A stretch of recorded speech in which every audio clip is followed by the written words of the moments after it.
Welcome again, Mornings with Richard Cross on SuperTalk, Mississippi. We promised this for a couple of days. We're going to get into a conversation about pharmacy benefit managers, PBMs, the bills that the House and the Senate have passed, and what that legislation looks like, and what's going on with independent pharmacies in the state of Mississippi and in other states as well.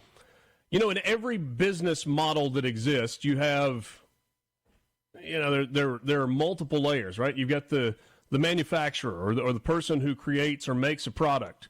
And you've got the end user, but then there's the in-between. And more times than not, the middleman, that's a profitable place to be. The person in the middle between the actual product and the end user. That may be the very most basic way to describe PBMs. Our guest this morning, as we jump into this conversation, is Robert Dozier. He is Executive Director of the Mississippi Independent Pharmacy Association and is kind enough to spend some time with us. Robert, good morning. Thanks so much for joining us. Good morning, Richard. Is that an oversimplification when you talk about kind of in all business models, you've got the creator and the end user and then the middleman, and in the case of pharmacies and drug distribution right now, that middleman is pharmacy benefit managers? Correct. And it's kind of like President Donald Trump said back in November. He said, you know, there are these guys, the middlemen called pharmacy benefit managers, and they're the ones making all the money, and they're the ones driving up the price of prescription drugs. A lot of people out there, they think the big pharma companies, big brand name drug manufacturers are the ones that are driving up the price of prescription drugs. That's not necessarily the case. It's the it's the pharmacy benefit managers, and the employer groups suffer, the patients, employees suffer, and the pharmacies out there suffer. And we've had a problem not only in Mississippi but across this country for years about the high cost of prescription drugs. And right. The light is finally starting to be shined on the prescription problem, and it's the pharmacy benefit managers. This is probably a question that should come later in the conversation, but why can pharmacies not buy directly from drug companies? Used to, years ago, they did. And I'm talking probably 40, 50 years ago that they used to do that. The brand name drug manufacturers or the generic manufacturers, they sell to the wholesalers. Mm-hmm. And the wholesalers then in turn sell to the pharmacies. And it's just a way that the brand name or the manufacturers wanted to pursue. And it's a lot easier for them just to ship straight to one wholesaler, and then the wholesaler ships it to all of the pharmacies that are out there.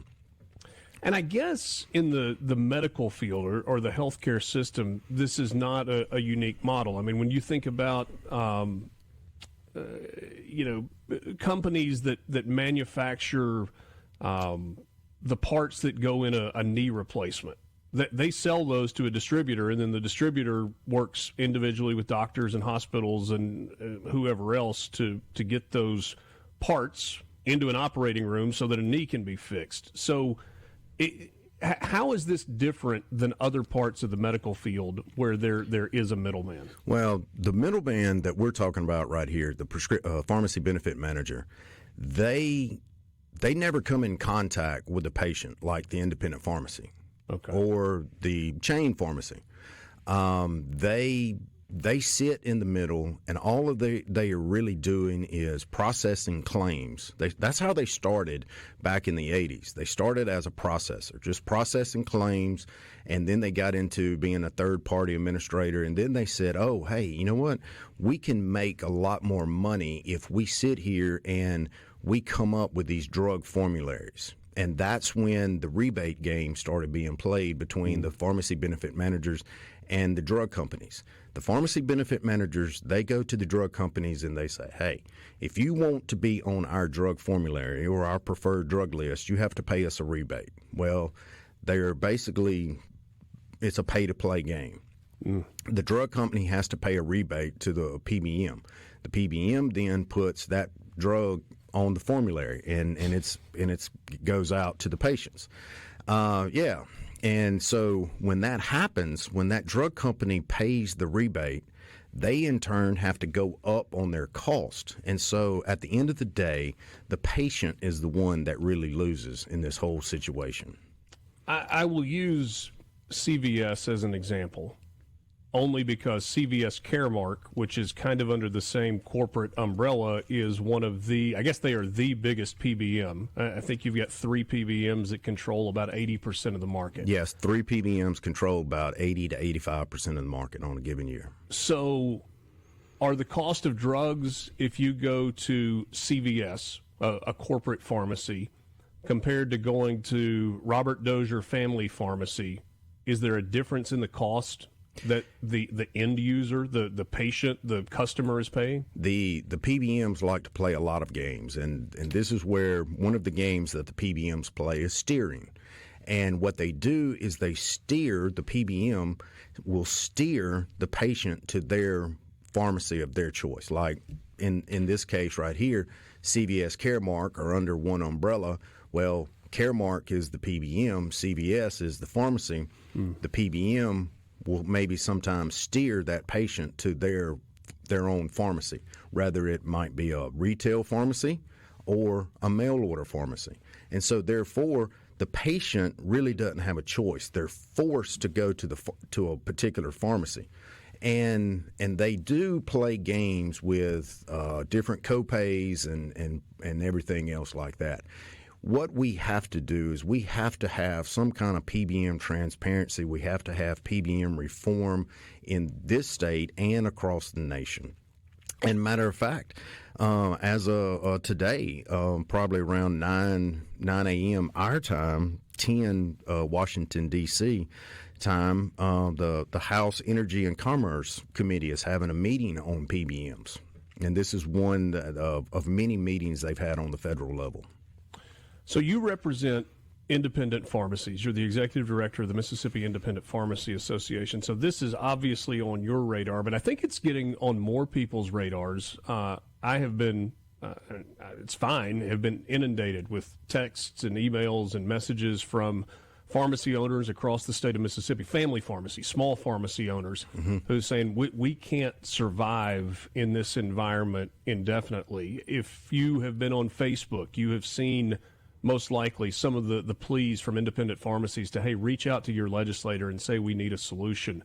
What is the effect on independent pharmacies, family-owned pharmacies that are a really important part, not just of the healthcare system, but I would argue that pharmacies or independent pharmacies are a really important part of our communities. So let's look at it in 2 different ways. Okay. One, the business aspect.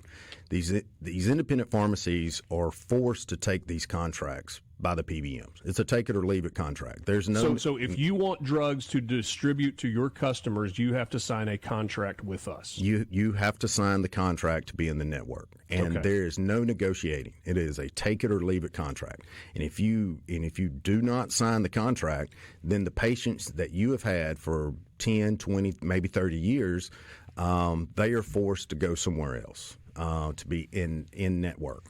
The patients. They want to choose the pharmacy of their choice, right? And then so what we're seeing is a lot of these pharmacies are staying in these contracts, hoping that they can scrape by, but reimbursements are getting so bad that these pharmacies are just having a hard time right now. I'll give you an example. I talked to a pharmacist yesterday, and he had a patient come into his pharmacy. It was a patient that had cancer, and they had some type of cancer med prescription. When they ran the claim, the pharmacy was going to lose $400 on that prescription. Yes, $400 below his cost. The pharmacy could not fill that prescription and take that $400 loss. So what they had to do is they got together with the patient, and finally a local church paid the $400 for that patient right there.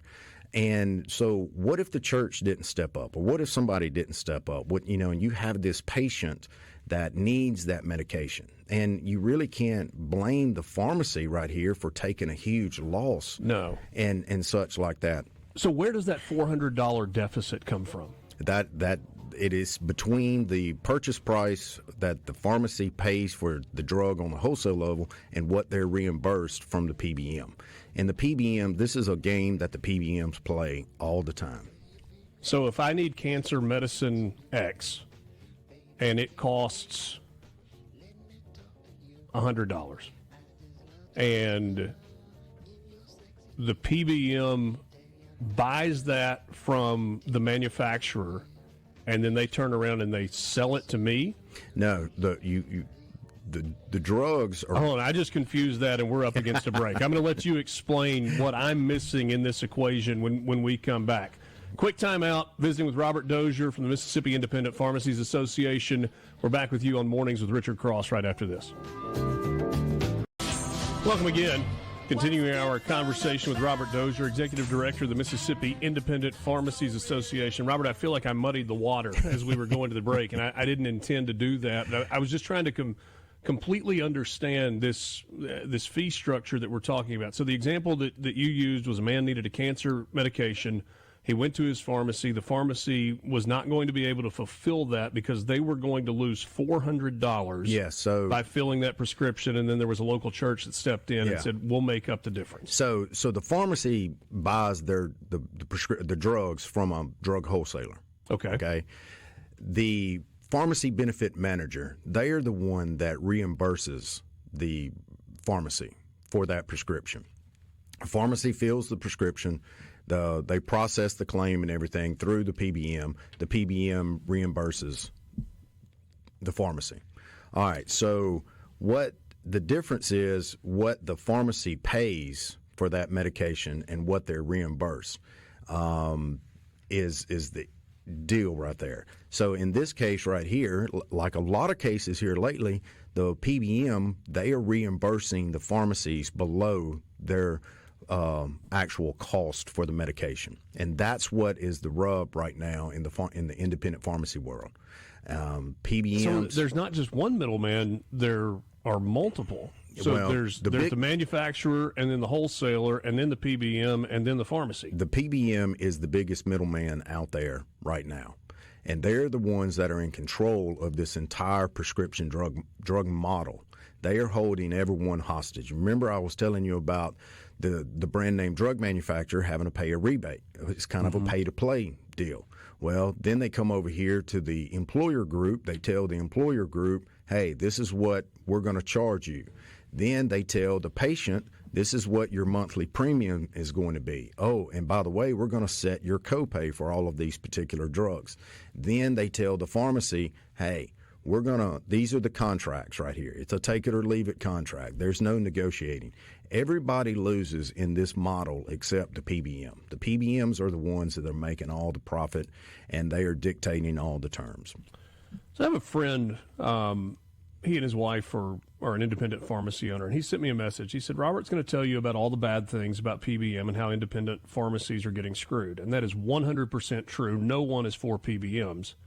But there's a problem in that Mississippi businesses are now saying that if you pass legislation, and we'll talk about the legislation in just a second that's out there, it's just going to raise insurance prescription costs on the Mississippi businesses and employers and ultimately the consumer. So it's not as easy an answer as some people would say it is. How do you respond to that? Well, I don't know who sent that to you. The legislation that's out there right now does not matter if it's the House bill version or the Senate bill version.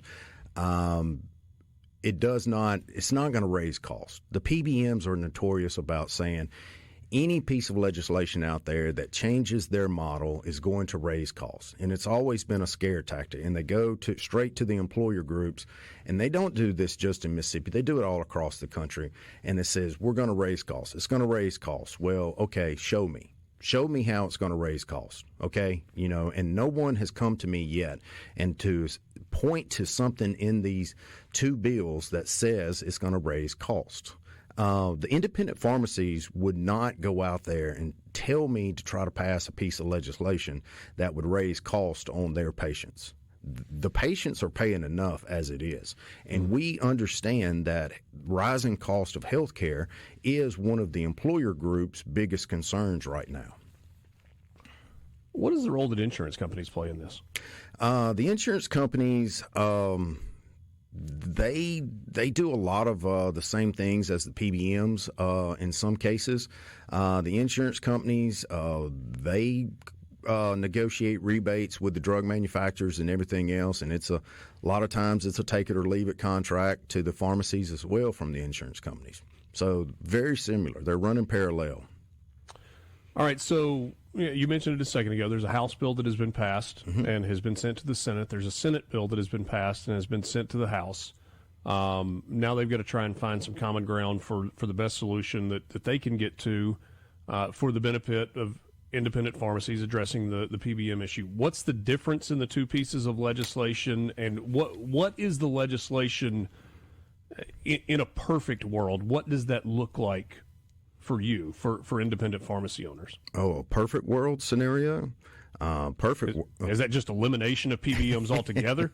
Well, maybe, but have the PBMs gotten so big that, the old saying is too big to fail or what have you?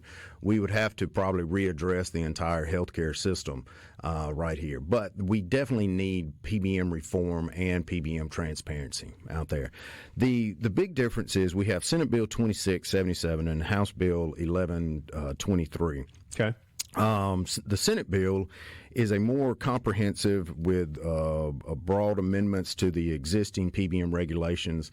It does a lot just like the House version does, but it's adding more stuff to it. We're licensing these pharmacy services administration organizations. We're putting some anti-steering provisions in there. We already have some anti-steering provisions laws on the books. We're just kind of tightening them up a little bit to where the PBMs don't slip through the loopholes in one thing after another.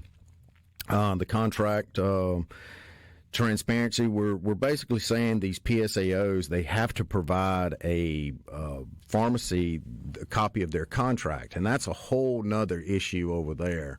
Pharmacies, they have these entities that sign contracts on their behalf, and they can't even get a copy of the contract. So what we're saying is, hey, if you're going to be doing this, you need to be able to get a copy of your own contract.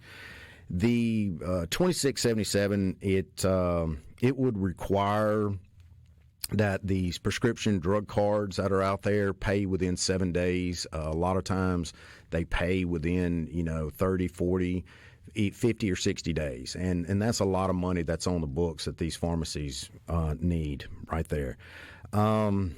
The House bill, the House version, it's more looking toward reporting and some transparency aspects. And I do believe both pieces of legislation have anti-retaliation language in there. Basically, what that means is if a pharmacy or owner, independent pharmacy in this case, if they find that a PBM has basically kind of done them wrong, they can turn them in to the Board of Pharmacy, and then an investigation will step in and everything. But right now, these independent pharmacists are so scared to make any type of claim against the PBM that they're scared of retaliation. And so we need some protection for these guys that are out there. You talk about retaliation. I mean, could a PBM say to a pharmacy, we're not going to reimburse you, period? They could kick them out of the network. If you're not in the network, that means people can't go there and hand you their insurance card. That's correct. That's correct. You could buy it, but you just have to pay. You'd have to pay cash, yeah. I'm thinking about the entire model, and I mean, I get that this is bigger than what we're talking about today, but at the federal level, could the federal government say there's no maybe the better question, what is the positive role that PBMs play? Because if they're in this scenario, there's got to be some benefit to them being there. Or is there not? I mean, if you just took PBMs across the board and you said, okay, there's this supply chain from the drug manufacturer to the wholesaler, the PBM is here and the big middleman, and they're making all the money. If you just were able to physically lift the PBM out of this supply chain process, what would it change?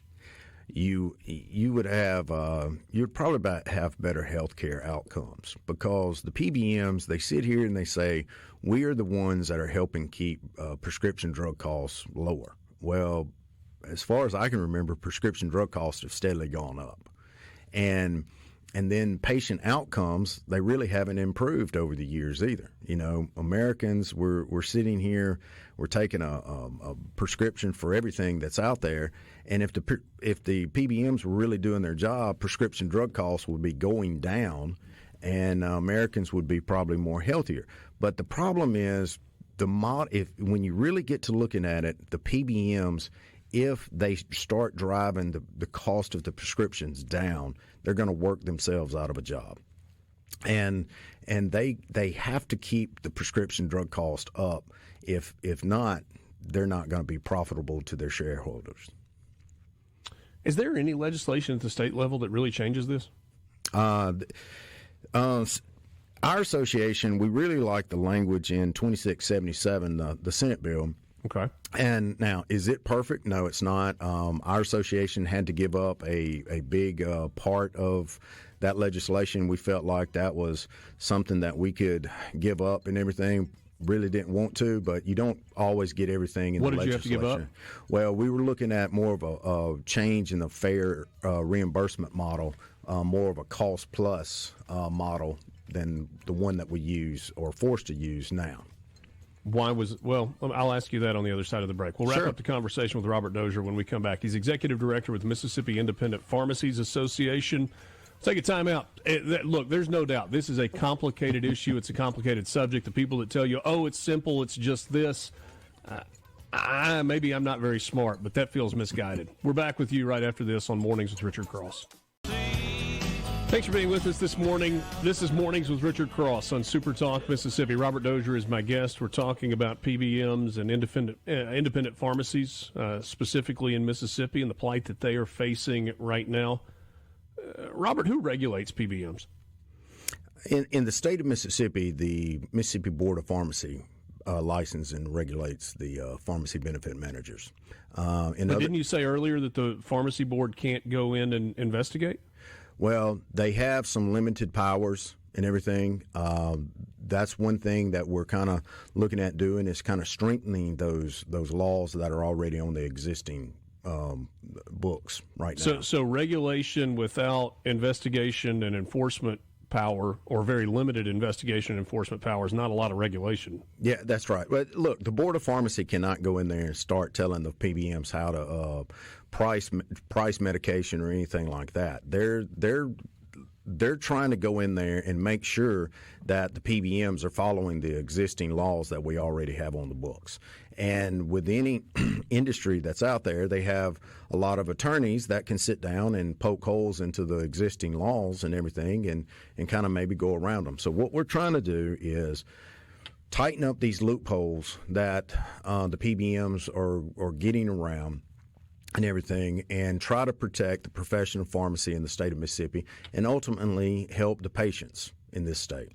Now, on the national level, you're also seeing a lot of work being done by the Federal Trade Commission concerning PBMs. The Federal Trade Commission released a report in July saying exactly what the independent pharmacists have been saying this whole time about the practices of the PBMs. Then in January, the FTC released their second report showing how the PBMs inflate drug prices, and basically the end user is the one holding the bag. So PBMs and the way they operate, this is not brand new, and yet I feel like there has been a larger spotlight shined on this, and I've seen multiple independent pharmacy owners who have said, we're not going to be able to continue like this. If this continues, we're going to have to shut our doors. What's different today than was different a year ago or 2 years ago in the way that this is operating that is causing right now to be the tipping point for independent pharmacies? The take it or leave it contracts that I was referring to a while ago, The strong. But those haven't been in place for several years? No, the take it or leave it contracts have always been out there. But what they're doing now is they are basically reimbursing these pharmacies at such low reimbursement levels that the pharmacies can't keep their lights on. You're seeing pharmacies close all across the country. Now, this just isn't a issue with independent pharmacy. Look at Walgreens. Walgreens is not affiliated with a PBM. Walgreens is suffering just as bad as the independent pharmacies are in this country. Walgreens stock probably 5 years ago had a price of about $65, $70 per share. Today, it's around $9 per share. Walgreens is hurting just as bad. Why? It's the PBM. It's not their corporate leadership. And then you turn and you look at the independent pharmacies. Independent pharmacies are a vital part of our healthcare system in the state of Mississippi. And when we lose the independent pharmacy, you're going to see an access problem. The mail order facilities that the PBMs own cannot serve the patients of this state like the independent pharmacies can. So, if Steve in Starkville is listening right now, and he's like, you know what, I sure do want to support independent pharmacies. I've been using Walgreens, I've been using CVS, I've been using Rite Aid. It's time for me to support an independent pharmacy. What I'm hearing from you, I'm not sure that more customers necessarily helps a pharmacy that's struggling. No, look, Steve, yes, you do need to support an independent pharmacy, and more people need to support independent pharmacy. The problem is we have to get to a system somehow that these pharmacies can have a way to negotiate with these PBMs. We were a while ago when we were talking about one of the big things that we were giving up in our legislation before we went to break. Talking about basically a cost plus methodology. Right now, the PBMs use a old and outdated reimbursement methodology of average wholesale price, AWP. Well, average wholesale price, or AWP, has been shown that it's an inflated price. That's what one of the Federal Trade Commission's reports proved, that it's an inflated price. Okay, take Mark Cuban, for example. Mark Cuban uses a cost-plus methodology. You have to get back to a cost-plus methodology of some kind. There is a benchmark out there. It's called NADAC. NADAC is basically cost. And so if we could ever get to a point where we can use NADAC as a cost benchmark and go from there, you'll start seeing drug prices go down. But the PBMs don't want to use a cost-plus methodology. They want to use an outdated methodology that has an inflated drug price. It benefits them. Robert, we are out of time today. I appreciate so much your time. I feel like maybe I've even got more questions now than I had when we started this conversation. Hopefully we can visit some more. I'll be more than glad to come back, Richard. Thank you again. Sounds great. Thank you. Robert Dozier with the Mississippi Independent Pharmacies Association. We're back with you after this.